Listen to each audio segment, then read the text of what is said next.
Well, hello everyone. Hello, I'm Hi, welcome. Darnell, And I'm Angela and welcome to Garrison Garrison House House. Take Two.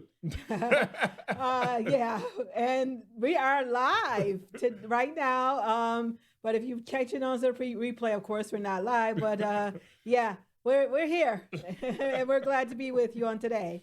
Yeah, the reason we say Take Two is because we actually pre-recorded it, and I went to go edit it, and there's there's no audio, and so I said, "Honey, we got to go live." In a Yeah, way, I'm glad we are going live, and it was a good one. But sometimes God has a way of just making you redo stuff. right. And so that's how I looked at it. Like, okay, well, Lord, maybe there's something needed to be adjusted on there. And so here we are live. Right. Thank you. Thank you for joining us today. And we appreciate everybody that's coming in and watching us on here on Kashmir TV. Yes. Excuse me, I was eating. Um, Well, I was expecting our open to show up, but I guess our open did show up. was it? Yeah, it showed Wow, up. I thought it was just the music and bloop. There we are. No. The open and everything came Oh, on. okay, all right. Unlike when we did our first pre-record and nothing showed up, it sort of surprised us. Yep. But yeah, we are. We'll like for everyone, if you don't mind, after the program is over, go to Garrison House Podcast on Facebook and leave a comment. Let us know that you have watched us here, and so that way, uh, just give some encouraging words because we do Yes. appreciate everyone who's tuned in and watched. I have been getting a lot of people that has been telling me they watch us, and they actually sometimes they watch us on a replay, but that's fine as long as you As tune long in as and you watch tune it. in. We thank you for your support. And then we have, we would like you all to participate in this. We are talking about our movie, Hosanna the Movie. Yes, We yes, are doing a head count. yes. Well, we're asking for because of the Holy Weeks that are coming up. Holy Weeks that are coming up. We are asking everyone to. We were thinking about re-releasing Hosanna, and if you don't know why I called it Hosanna, is because uh, I wanted to honor God, and because this is the first project that I wrote. And if you don't know, I am the screenwriter of Hosanna, the movie, and I wanted to honor God in it. And so I named my main characters, Howard and Susanna, which is Susanna.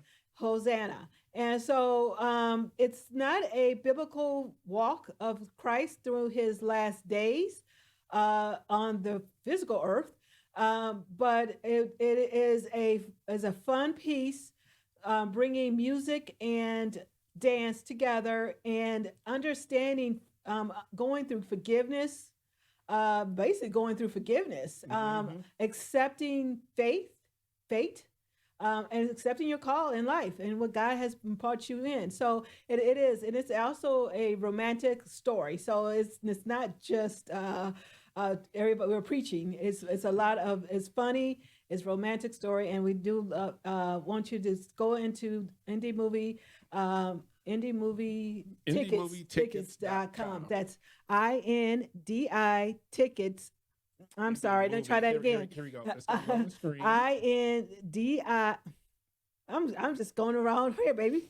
INDIE movie tickets with an S.com, just in case you are watching us on Spotify.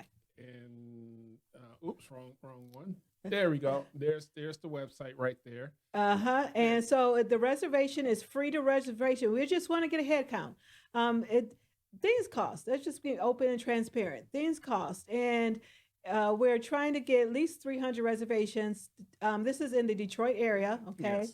This is Detroit area, and we're just trying to see, would you like to see Hosanna in the movie back in theaters? This is going to be the re-release, and it's been 2 years since the first release. So we thought because of the Holy Weeks, the Resurrection Sunday coming up, we thought we may want to just go ahead and re-release it, something fun and entertaining.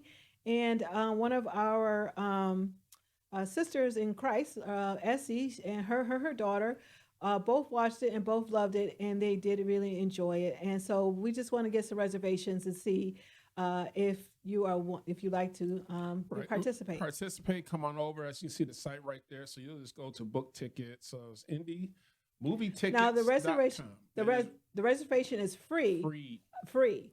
But however, if we do proceed on putting it into the theaters, then that will be a cost. Yeah, there will be a cost because I had to put that in there, and you just click view events, and you can see upcoming events on the site, and you just go ahead and just do the reservation.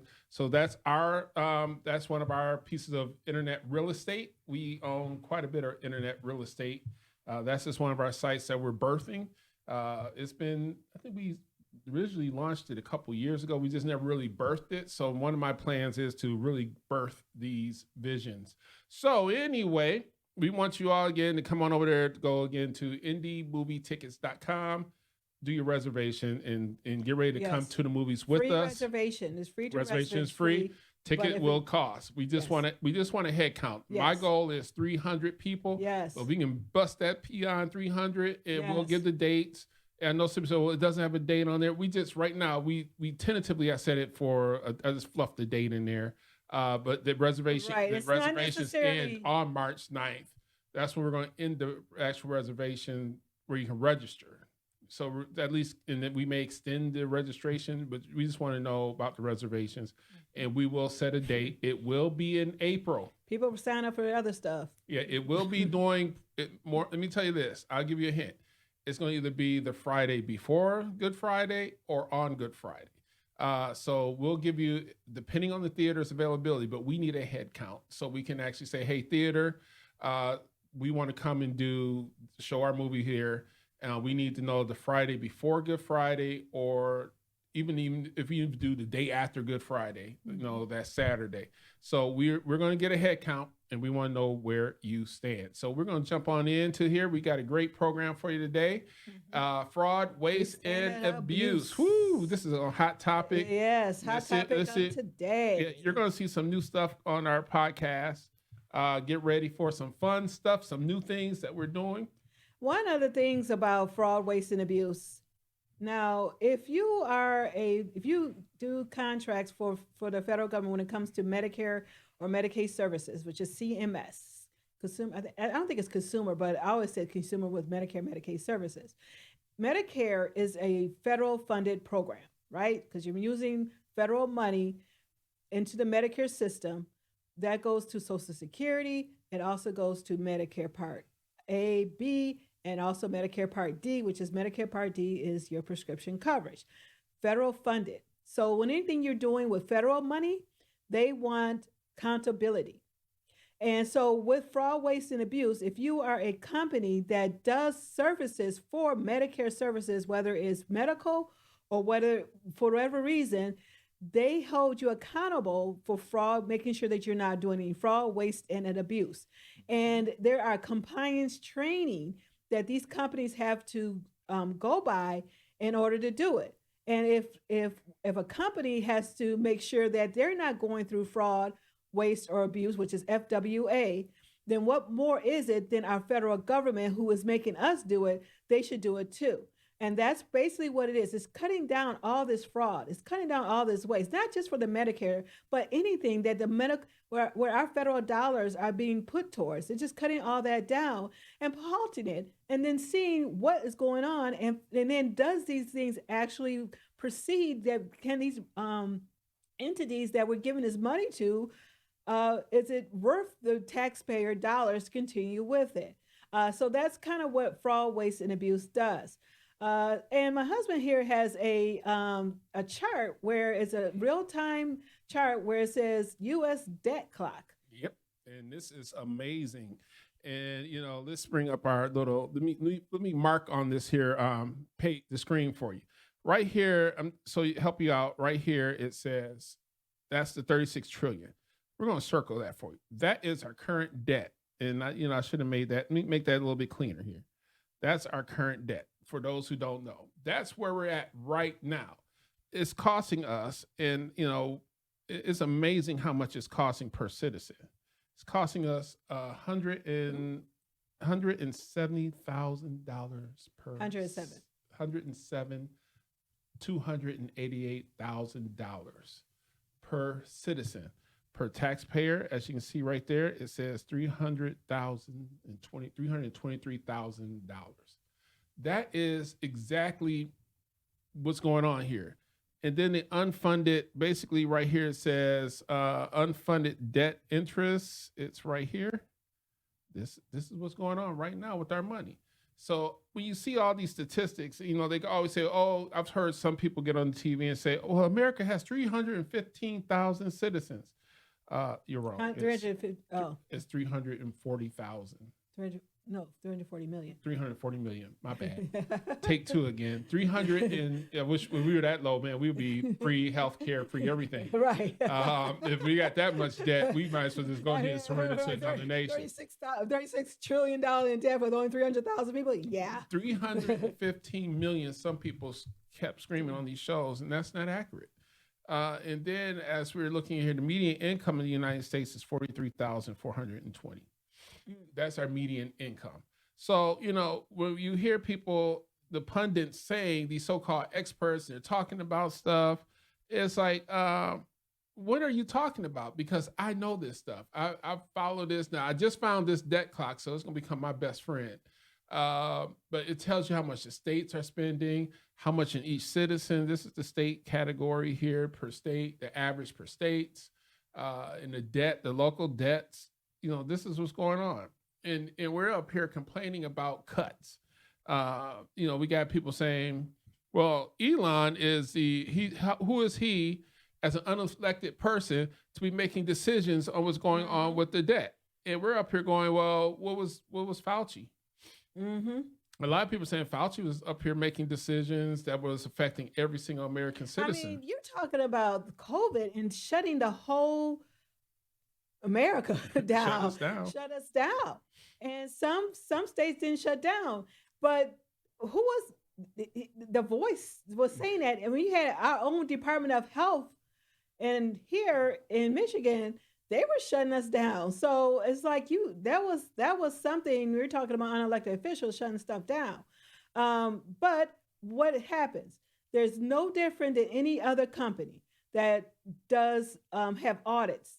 You're talking about they audit their books to the T to make sure that if they don't make enough money to justify whatever is going on, they will let people go. They'll dismiss the departments. They will make sure that the hours are down. I mean, I was working for a company, and they will give us 25 hours. Okay. And then we'll keep that for 2 weeks. Then after 2 weeks, in order to keep cutting, then they'll go us 20 hours. Then after 2 weeks for that, then they go back to 25 hours. And then they boosted when during flu season. So they boosted during that time. So they would release some hours there. All that is budgeting. All that is cutting in order to make sure that their spending is down. That's no different. Why they're feeling that federal government should not be doing it? Everybody should be doing it. Every corporation does it. Even if you, whenever you go to the store and you see the little stickers that says DNI, that means do not inventory. That means they're doing inventory in order to make sure that their books are balancing. The amount of inventory you should have, it should also justify the amount of money that's the balanced books. They're balancing shrinkage. Right, shrinkage. That's what's called shrinkage. When they when the inventory numbers say we got 10,000 AA battery packs, but the inventory doesn't count and they only find 300. Right. So that means we have a shrink of 9,700 batteries. So now we got to either find out where the rest of these batteries are, or we're gonna write it off as shrink. And that's how corporations don't pay taxes. And that's the reason why if you go to the store and you think it's just easier exchanging something for an even amount, no, just because it's the same thing but it's in blue. Well, they still got to exchange it out in the system. Have to rate in the system because the system. But one thing you have on your screen that I like is with that statement she says right here. Right. It says no amount of budgeting or not eating at restaurants will make up for the fact that we do not make enough money anymore for this economy. And a lot of people have fallen in debt over in the last 4 years because they were either overcharging their credit cards just to compensate for what was going on. Inflation was going up so high that companies couldn't even match inflation. Usually your raise not necessarily matches the inflation, but it helps. It gives you to a point, a certain point system, percentage system under the inflation rate. Inflation was at 9%. Ain't nobody gonna get 9% raise. They weren't gonna give that out. They were gonna stick for where they were. So people were just maxing out credit cards to justify it. And when Trump was saying how people were doing 20, there were 20,000 using $22,000 added to their credit card debt because they're trying to compensate. That was exactly what I was saying. 19 to $20,000 in debt. And so this is what was happening. So now, how is this working? Why does this matter? What's the problem now? Is only because the lower you can lower the debt ceiling, the less taxes we can have in our that we have to pay out in our pocket, and that's kind of how it is going.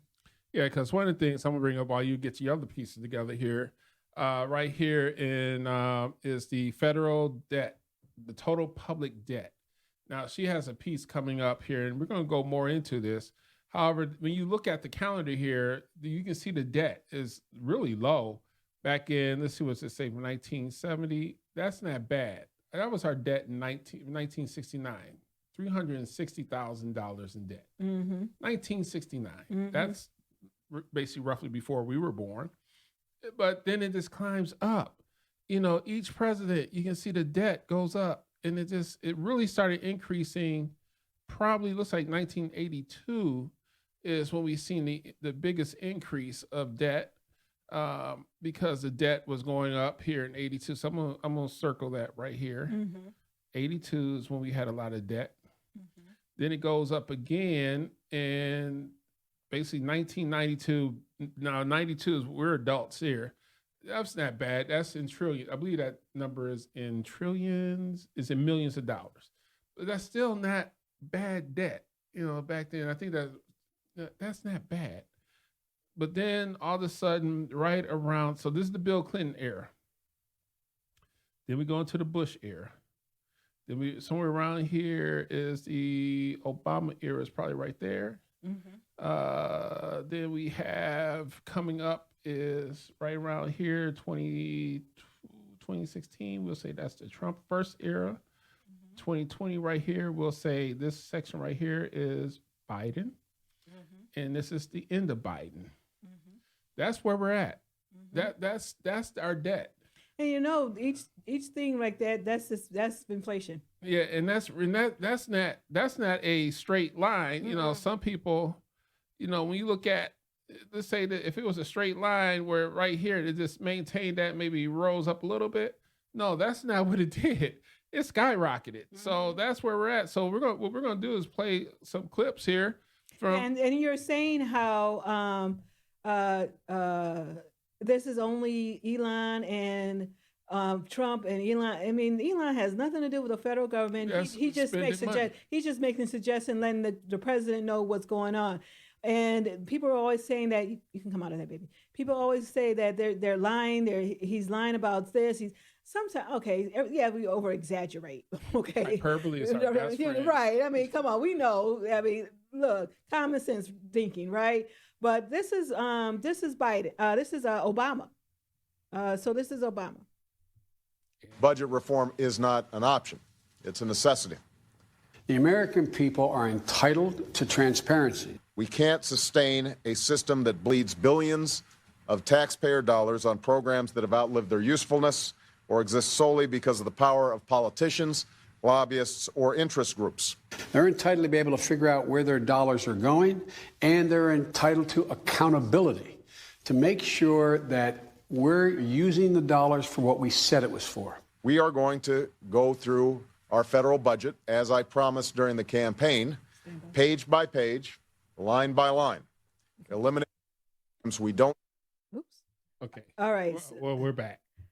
All right. So I didn't want to put the end, but you guys can look this up yourself. So this is Biden. This is Obama years. So he was doing the same thing. See, what's going on is social media is not what it is as it is now. So we don't know what he actually did during this time, because some people this was what, 12 years ago? We were just going with whatever the flow was. Yeah. And, you know, we kind of just like, okay, but now because of the way social media is, and showed light when Trump started to go into office the first term and going into the second and all that, a lot of people start being a lot more aware about the election. Where the money is going. Right, and how the election is running, and who are they not hiring, but who are they placing in the office of the president? So a lot more, and then social media brought a lot more awareness to that. So Trump's admin at this time are being more transparent where the money is going. And again, my question is this: don't know. I'm not sure anybody saw the website that they mentioned, recovery.gov. Here's what it looks like today. So recovery.gov was Obama's Doge, if you want to put it that way. So that's theirs. That's where they were saying that. But who went there? During that time. But in my opinion, this is somebody who, again, we have a lot of internet real estate. You need to keep the site up. That site should never went down. It should have stayed up so we can continually follow that. But somebody somewhere, I'm gonna have to go to the web archive and see when did it go away. Right. Because So that site that could have been it could have been Elon. That site's been take it out, Trump. Like, take it out. That site's probably been gone longer than that. There's a website that can tell you about. It's fun because I went to the site and looked at some of the old sites that I designed. It was kind of fun going to that archive. And this is Bill Clinton. Mr. Deserve an active government on their side. But they don't want a government that wastes money, a government that costs more and does less. They voted for change. They wanted a literal revolution in the way government operates, and now you and I must deliver. Yesterday, I announced the reorganization of the White House staff that will reduce our staff by 25% and cut costs by $10 million per year. Today, I have called you, the members of the cabinet, together to take the next step, to begin the overhaul of government as a whole. The steps we're taking today will save the American taxpayers $9 billion. They won't be easy, but they will make a difference. We have an obligation and an opportunity to change the way government works and to show that government can do more with less. Our government needs change. For the last dozen years, I've heard our leaders call loudly for less government while giving people more government, and perhaps more importantly, while giving almost no attention to better or different government, to new ways in which partnerships could be made with people in the private sector and in the state and local governments. First, I am ordering... All right. Right. So, and basically, apparently, that this really happened. So Clinton actually really did it. Yeah, Clinton really did cut. They really did cut it. So that's interesting because we never really knew if he cut it. But apparently Bill Clinton really cut the budget. So when people are saying, well, these cuts, these are bad, Clinton really did it. He said 25% of just the White House staff. He said cut it down to 25%, and then told each department to make cuts in their own department. Now, see, Doge, what Elon and Doge do, they're Trump outsourced them to advise when they advise it. Clinton basically had each department to do it themselves. That's kind of how it goes. Oh, we got audio, baby. Yeah, we got it. Is there? Okay. I was making sure we got audio. I'm looking at it. But so it's nothing new. It's nothing new. I think at this point, people just don't like Elon and just don't like Trump. And again, I always said, there's always going to be a fence. Somebody's going to want to live on this side of the fence, and somebody's going to live on that side of the fence. And each person has a different. In my backyard. And some people will have this, whoever opinion you want to follow. People have been posting certain things on there. I'm like, that's a lie, but I'm not going to fight with nobody because that's how they want. If they want to portray reading stuff like that, we here, me and my husband, just basically trying to show you another way. If you don't believe what's going on, then we're just showing you what they are saying. Okay, so but if you do believe it, then you kind of understand. Yeah, I understood that. I understand a lot of that. So that's kind of what we are trying to do here, just making sure that we are not giving out. Not everybody's following the malinformation or disinformation or just misinformation. All of them, Miss Mal and this. So we're trying to say, well, this is what they're saying. They gaslight. Because some people are not going to be following certain things that we follow during our social accounts. Yeah, because basically, I'm skimming the article here.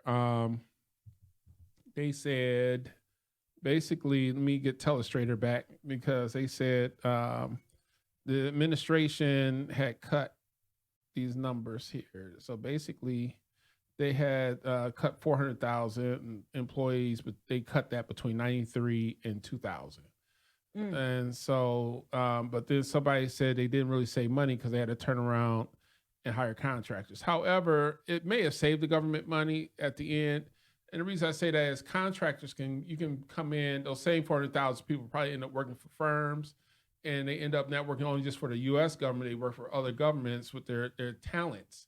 And so, yeah, I can see they hired contractors to fulfill some of those gaps, but you didn't need 400,000 people when they hired these firms. So basically everything went to consulting firms, Right. and creating, that's where all these new firms came from that you hear about. Oh, I had this government consulting firm. Well, these are part of that Clinton era people who all lost their jobs, and they went out and started firms, and they still have the contracts, but they're not limited to just the U.S. government. Now they had contracts with states, local municipalities, counties. So it's really no big deal.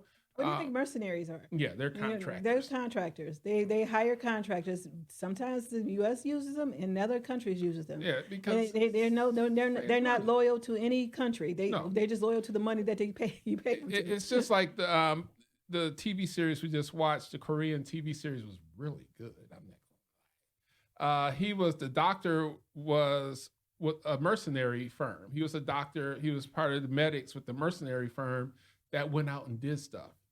And what's the name of that movie again? The series on Netflix? Trauma. Trauma. It's actually a really good series. I actually watched it. I was like, yes. I mean, it is dubbed English. It's on Netflix. It's really good. We'll talk about that later. That's another review. That's a shared Angie's Drama Room and Garrison House podcast. We'll just have to share that. Yeah. So a lot of I mean, it's no different than if companies have to go through budget cuts and layoffs. I mean, when we were here in Detroit, we are called the Motor City. How many times have this Wayne plant down the street from us has been closed, reopened, retooled, closed again, reopened. Layoffs. I've been hearing layoffs. They've been laying people off. And even my husband, let's go into the next topic. But it was like, I mean, so yes, this stuff happens all the time with normal companies. What more should it happen with federal workers? And going into the next topic is these probationary workers who were getting let go. They were contract workers. So way back when, they used to call them tip agencies, which they kind of still considered it that, but temp agencies, you used to go and this is my understanding what temp agencies were. You used to go and apply to these temp agencies, and they would give you day jobs.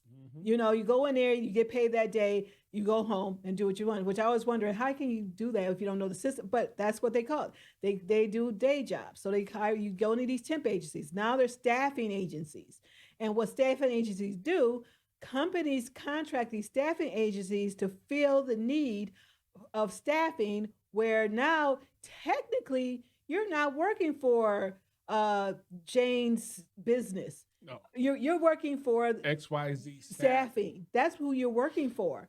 They paid XYZ staffing pays you. They take the taxes out of your check. Jane business does not do it. So that's something you got to realize. And when you do that, and companies do that just so that way they can save on their overhead. Tax liability and insurance and all that. There's a lot of things that a company has to pay out. And so sometimes what happens, once your contract is over with that staffing agency, then they usually sometimes will convert you over to full-time employee, where now you are going to be working with Jane business. And when you are working with a staffing agency, you don't get benefits. There's no or you may get limited benefits. No health insurance. You get health insurance. You do get health. They will do offer health insurance, but no unless you go through the marketplace. Yes, now they may. I'm not quite sure about the 401k because I think now they open it up for everybody, but they may do that. However, there's no paid holidays. You work, you pay. There's no paid holidays. There's no vacation pay. It is you work, you pay. You get paid, and it's at will. It's an at will work, so they can let you go at any time.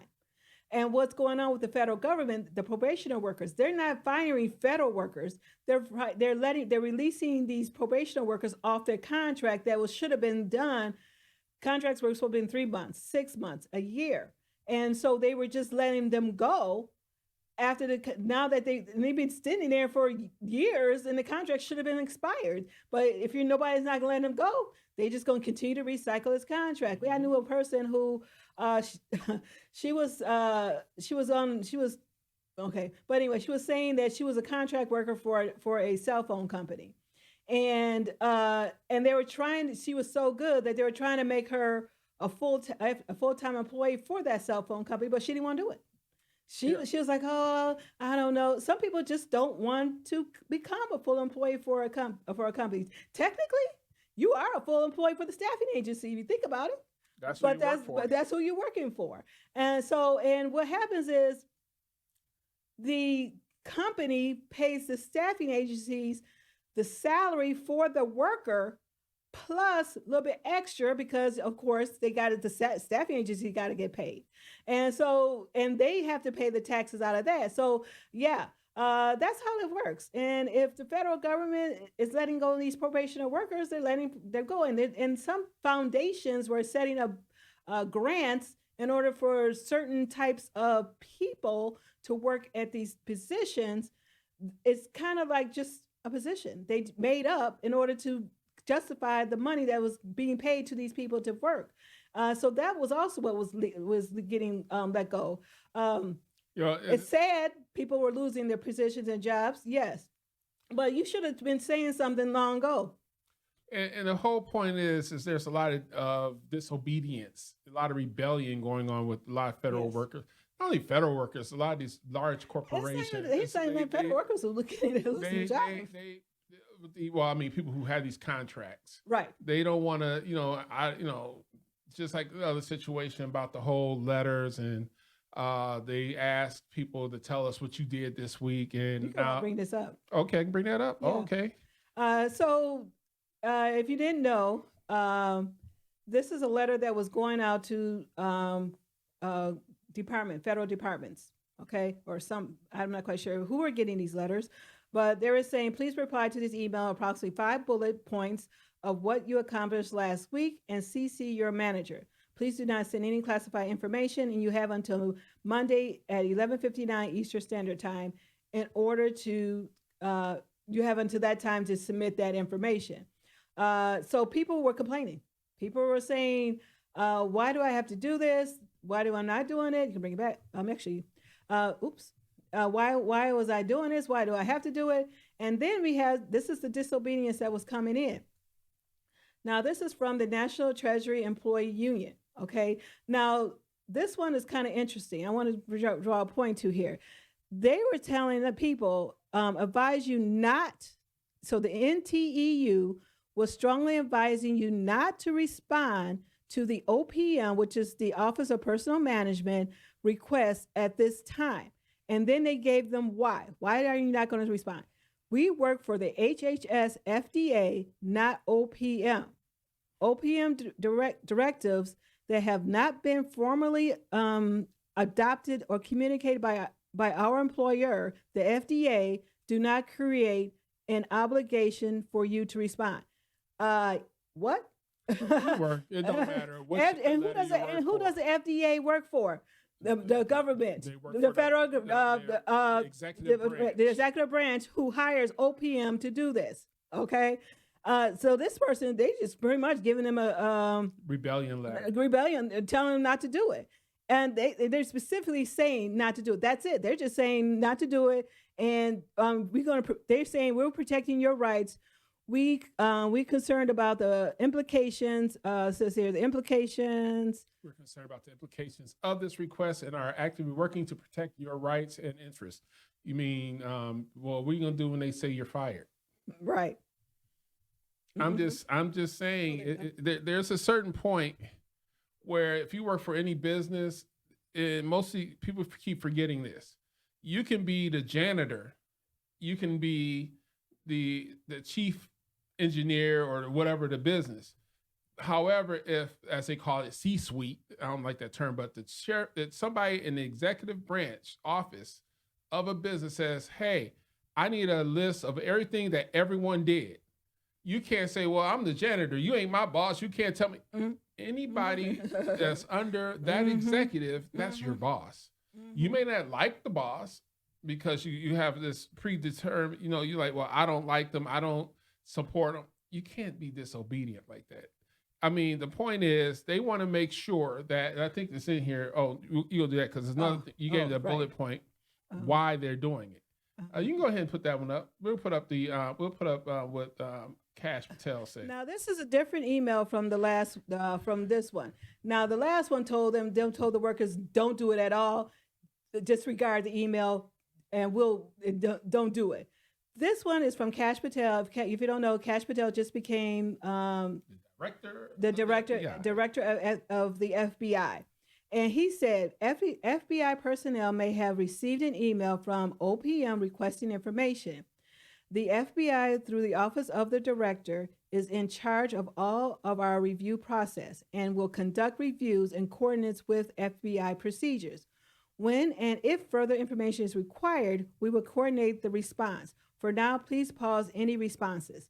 So yes, they're telling them that they do not have to respond, but however, they're saying we're going to go do our own internal review in order to make sure, and then from there, we will pass it on to the executive branch and let them know what is going on. So that's what it is. But the other one was just telling people don't do it at all, and we don't work for you, so you don't have to. We don't work for OPM. You don't have to do it. So that's the difference.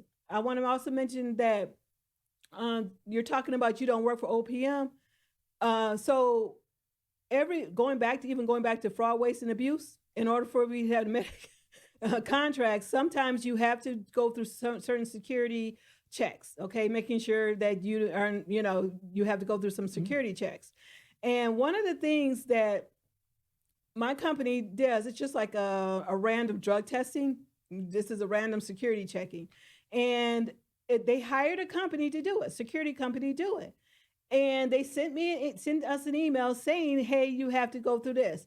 And our company did mention, okay, they're going to send the email, but I could say, well, if the company never sent the email, well, they don't work for us. I don't work for them. I work for this company, and I'm not going to respond to it. If I want to keep my job, I'm going to have to respond to it.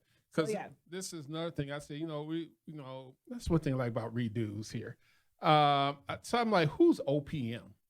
It's the United States Office of Personnel Management, OPM. It's an independent agency of the United States government that manages the U.S. federal civil service. Basically, they're the human resources and policy oversight. This is pretty much everything that they do. They're basically in charge of this whole section here. You gotta bring that down. I forgot to bring that down. Okay, I'll bring that down. It's basically what they do. They are in charge of basically oversight. They handle retirement benefits. So when they said we don't work for OPM, actually you do. They handle your benefits. So they're the HR department. And this is not a new department. Oops, I'm glad Telestrator wasn't on. I was moving up the wrong thing. But it started in 1883. So this is not a new department. This is something that was done in 1883, and then it was basically recreated in January 1st, 1979 is when it was brought back. When they brought it, they renamed it as OPM.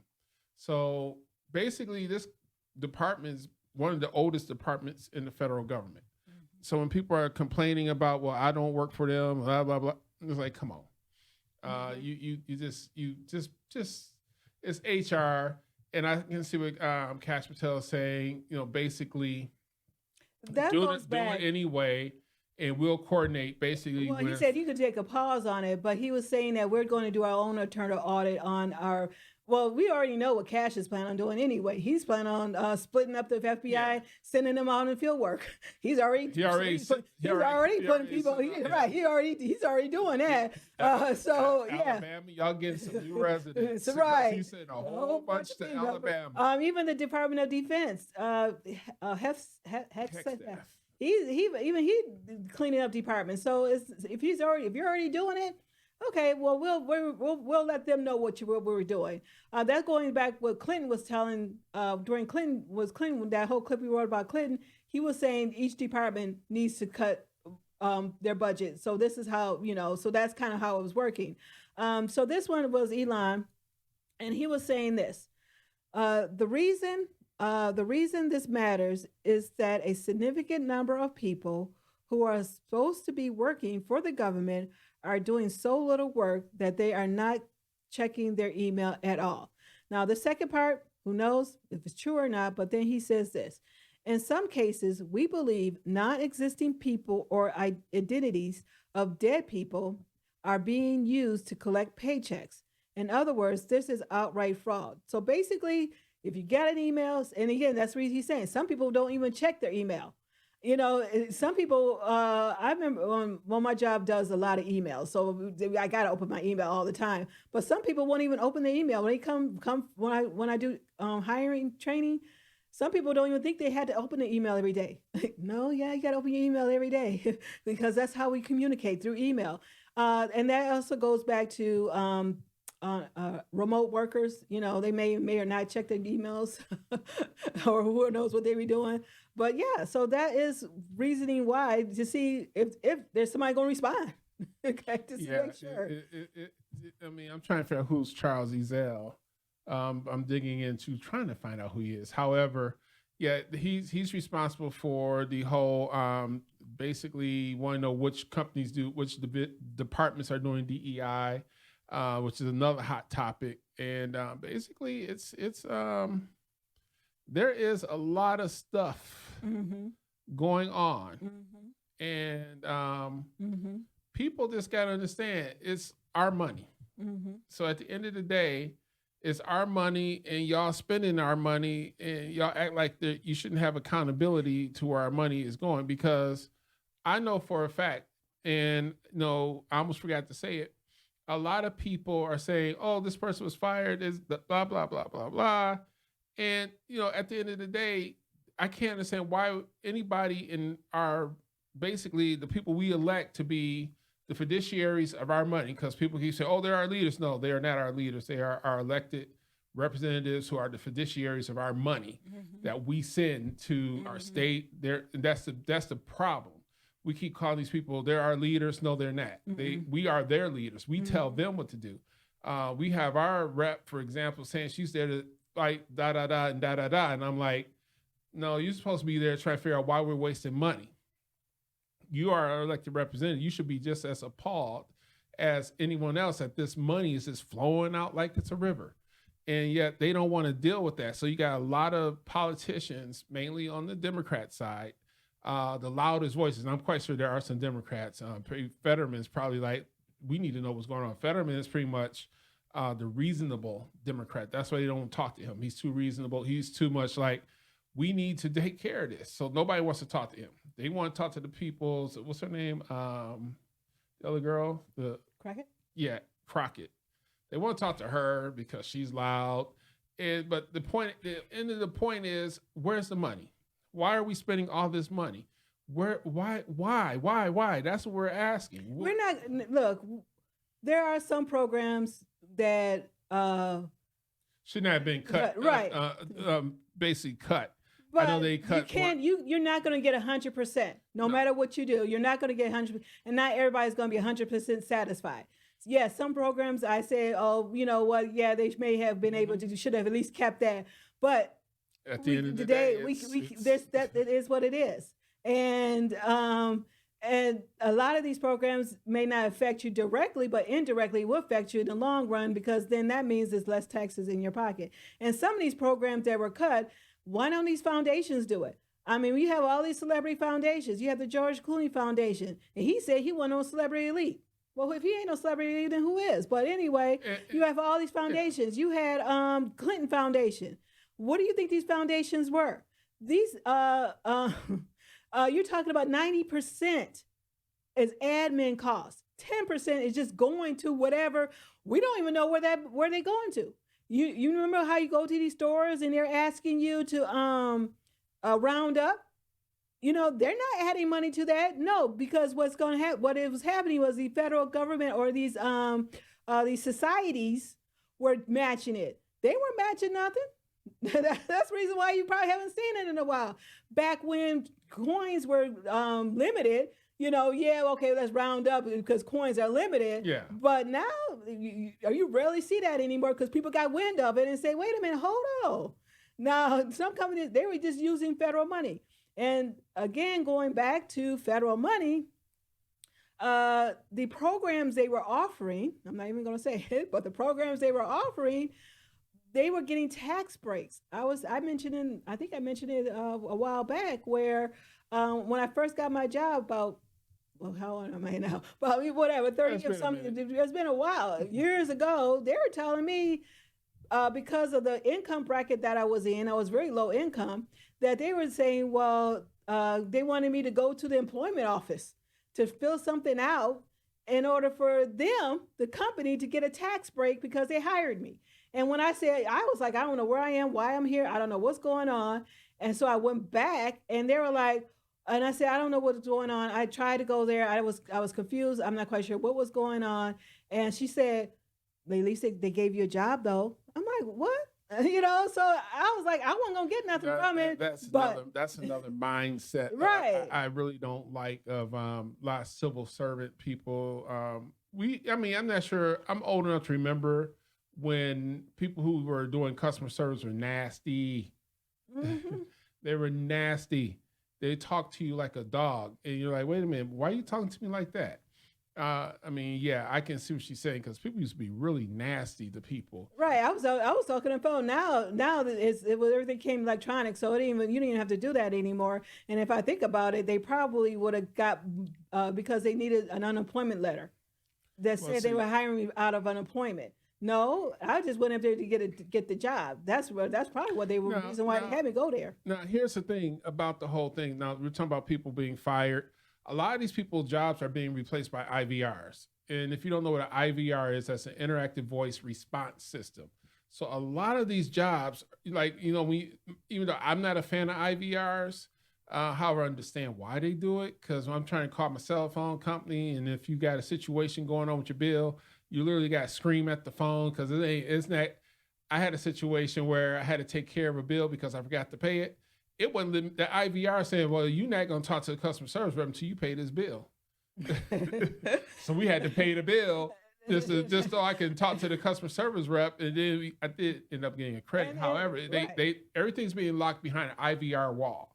So you don't need, you know, computers. Outsourcing, IVRs. If you're a probationary worker and you need to learn how to program IVRs because that's where everything's going. Biden said he added how many million jobs? I mean, all these probation workers can go to that 1 million jobs Biden added. Well, see, the thing is, AI is getting ready to take a lot of these jobs. They're no longer needed. We just subscribed to ChatGPT, and then once I went from the free version to the subscribe version, I was like, oh, wow, this thing actually is pretty serious. ChatGPT is real serious when you drop that money in it. Right. I didn't know I knew it was serious, but I didn't know it was that serious. And, but yeah, a lot of these probationary jobs are moving to IVRs and, basically huge data centers. Why do you think they're trying to build data centers? If you can build one phone system with IVR can probably take out, I would say maybe a couple hundred jobs. Because now you're talking to the thing, and that's why a lot of companies, Verizon's laid off people over the years. Everybody was laid off. A lot of these call centers are gone. We know for a fact that they're getting rid of call center people because it's like we can use an IVR to do the same job, and all we need is somebody to verify the information from the IVR is correct. We don't need all these people anymore. I remember you used even our electric company. You used to have to call where your lights about to ready to come on. We all been there. You know, this full transparency. We all been there. So it's not like, oh no, we all been there. You know, you had to call too in order to get a leeway in order to continue to pay your bill. Now they tell you to go to the app and do everything on the app. The app has become the new tool. Right, everything's on the apps Everything's now. on your computer. You know, everything. It's no longer human interaction. And you had to be on you usually sometimes when people, because they shut everybody off at the same time, and you used to be on the phone for almost an hour holding on the phone in order just to get an extension. And because now you get on the phone. We see you've been interrupted. Okay, pay such now. Turn it on. You make the payment. 2 seconds later, your lights are back on because everything's smart meters. Right. Why do you think they put smart meters in? They don't want that. Guess what? When they put smart meters on people's homes, those were jobs that were lost.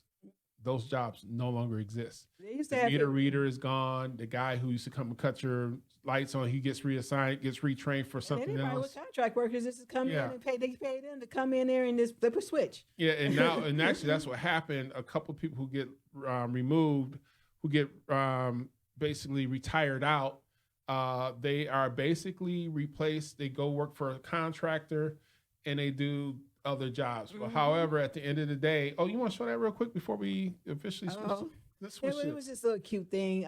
cute meme that Elon put up. posted. Here I we think go. even Trump posted this on his thing. It's this is from Elon, and says the whole 5 things that you did in the day, and they said here, got done last week, cried about Trump, cried about Elon, made it into an office for once. Read some emails, cried about Trump and Elon some more. So there was just a little cute meme. They were saying that this was people do, and we all probably complaining, fussing, complain about our Elon's been fighting with astronauts this whole week. He's got an ongoing battle. Everybody is not going to love their employee. They just go to work just to get a check. Not everybody's going. I mean, that's what's more than what the federal government is. No more than what some employees It's do. a 9 to 5 job. I rarely will see somebody say they love the person they work for. They love. I love this company. Unless it's a mom and pop company. Yeah, you ain't gonna get nobody's gonna say they're gonna corporate America is not is ruthless. It is. Corporate America is ruthless. And then right here we're talking about renaming landmarks. Wow, this time is flying. And so people are complaining about this right here. Oh, wrong iPad. This right here. They're complaining about that. The Gulf of America. Let me help the complainers out there. It's had several names over the decades. We don't have time to go through all the names. However, as you can see here, as I keep messing up the telestrator, that's the problem with having 2 iPads on your desk. So let's bring that in. And you can see where it pretty much encompasses Texas, Louisiana. Let me zoom this out some more. It's kind of hard to see. Texas, Louisiana, basically Mississippi, Alabama, Georgia. Well, no, not Georgia, Florida. So you got these states here. These here. Then you got these other states that are involved, Mississippi, Texas. So these are pretty big. But you also have Mexico. You have Cuba, as some people call it. But what people fail to realize is they say, well, why do they call it the Gulf of Americas? Well, for one, this is the Americas. South America. All America? This is America. This is the North American section. Actually, I drew that circle wrong. It's right here. North America is this here, right here, including Alaska. Then you have Central America, and then you have South America. It is the Americas. I know people are boo-hoo, whining and complaining, and then you had a situation. I think you said Fort Bragg. So at one point they had where they renamed Fort Bragg. I think it was Obama who renamed it because it was named after a general, a Confederate general, General Braxton Bragg. So he renamed it Fort Liberty. Then it got reverted back to Fort Bragg in February of 2025 but it was based on the name of a Private Ronald L. Bragg, a World War II veteran from Maine. So that's the reason why. And if you look on the bottom here, the name change to Fort Liberty cost the military over $6 million. The change back to Fort Bragg is expected to cost a similar amount. So, it still costs. Every time you change something, it costs to change stuff. It costs when they're removing national monuments. It was costing them to do that too. So it's like all this stuff is costing. It's cost. Everything has a cost. I wish we had more time to go to the other one, but next week we're going to talk about. Let's bring up a little tease. We're going to talk about next week. We're going to try to bring that money over luxury in, where people are complaining about some celebrities living below their means. Which to maintain wealth, you live below your means. This is going back to budget. You're right. Having a lot of money doesn't mean that you need to live above that mean. You got to have your Bentley. Okay, well, just like, and I followed during the early, when Sam Walton was alive, one thing he said, I need to probably find that interview with Barbara Walters. She asked, why are you still living this basically modest ranch home? It's a ranch. Why you live here? You're one of the world's richest men. As he's surrounded by his hundreds of acres of land. He's like, I don't have a need for all that.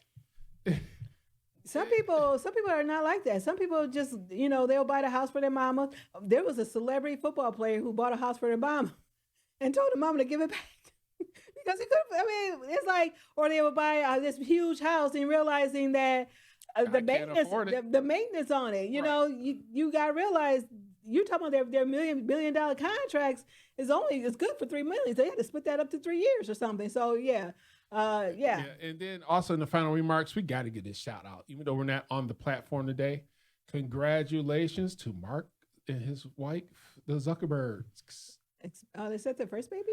I believe that is their first baby. This is from 2 years ago, but they are promoting it today. They're showing the pictures. Mark has been revealing a lot of stuff. So congratulations, letting us see this picture 2 years later. Oh, okay. So, we get to see that picture 2 years later, which is fine. So we all get to say congratulations to him, even though it's been 2 years since he had the baby. He just reposted it because, Mark has changed. All right. Mark has changed a lot. He really, I guess he figured, well, I'll show this intimate moment now. That was 2 years ago, but we're still saying congratulations. Remember, I'm sorry, but we want to make sure indiemovietickets.com. If we're planning on re-releasing Hosanna the movie, but we want to see how many people may be interested to see it. So we are taking free reservations. Indiemovietickets.com. Go on there. Let us know that you may be interested to watch it. This is in the Detroit area. Please go on and watch and registration. The registration is free. Even though he has a dollar amount there, the registration is free, but the tickets won't cost, but we don't have to pay nothing right now. Well, since we are out of time, I'm Darnell. And I'm Angela. And thank you for watching Garrett's House. See you next week. Hey, baby.